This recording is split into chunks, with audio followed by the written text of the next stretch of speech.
तो कैसे हैं मेरे प्यारे विद्यार्थियों, उम्मीद कर रहे हैं अच्छे होंगे, स्वस्थ होंगे और एग्ज़ाम की तैयारी में व्यस्त होंगे। मैं ओम प्रकाश मिश्रा और आप देख रहे अपन YouTube channel success study star. तो मेरे प्यारे विद्यार्थियों, आज जो मैं आप सबको पढ़ाने वाला हूँ क्लास 10th का मैथ। और मैथ कौन सा होगा?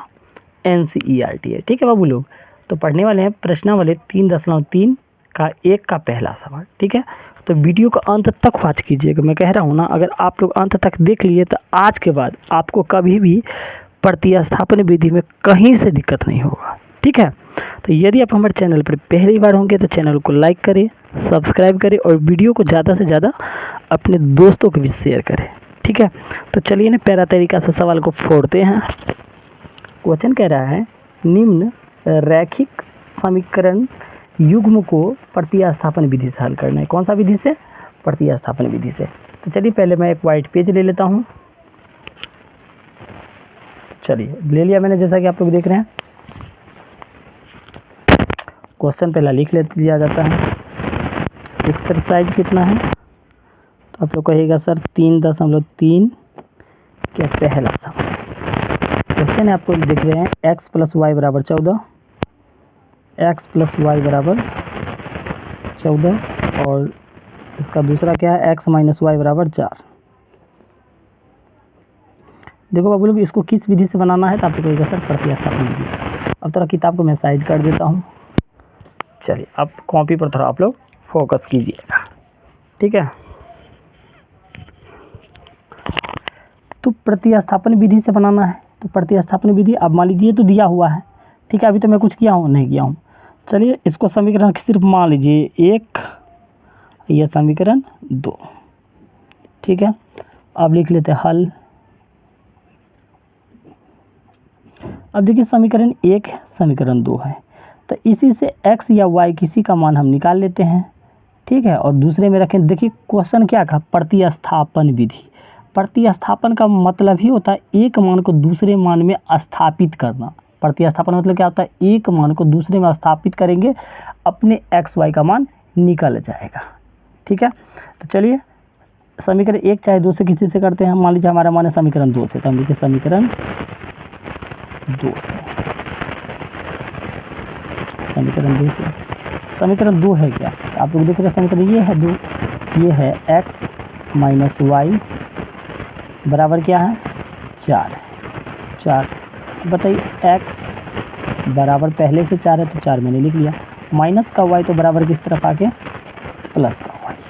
ठीक है, तो अभी x का मान आया है 4 + y। मान लीजिए इसको समीकरण 3 मान लेते हैं। ठीक है, अब देखिए x का मान अभी क्या आया है? 4 + y। अब इसी मान को समीकरण 2 में या 1 में रखेंगे तो y का मान आएगा। ठीक है, तो चलिए हम समीकरण 1 में ही रख लेते हैं।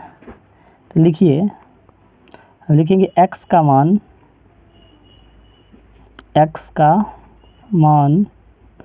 समीकरण 1 में रखने पर, तो एक समीकरण क्या है? x + y = 14। तो लिखिए x + y = 14 है। ठीक है, अब देखिए x के मान तो है, ये है ना बाबू लोग। आप लोग देखिए x का मान क्या है? 4 + y। तो ये x के जगह मैं क्या लिखूँगा? 4 + y। 4 + y, तो x के जगह हो गया, फिर प्लस है तो प्लस डाल दीजिए, फिर y है तो फिर y डाल दीजिए, बराबर क्या? 14। 4 एगो y क्या हुआ? 2y बराबर 14। 2y 14 पहले से है, प्लस का 4 तो इधर आ गया, माइनस के 4, 2y 14 में से 4 गया तो आप लोग कहिएगा 10। चलिए 2 से 10 कट जाएगा, 2 × 1 2 और 2 × 5 10। तो y का मान कितना हो गया? 5। अब यही y का मान समीकरण 3 में, 2 में, चाहे 1 में, जिसमें आपका मान है रख देंगे तो x का मान आ जाएगा। और हाँ, अच्छा लग रहा है तो चैनल को सब्सक्राइब भी कर दीजिएगा। तो चलिए y का मान हम समीकरण 3 में रखते हैं। लिखेंगे y का मान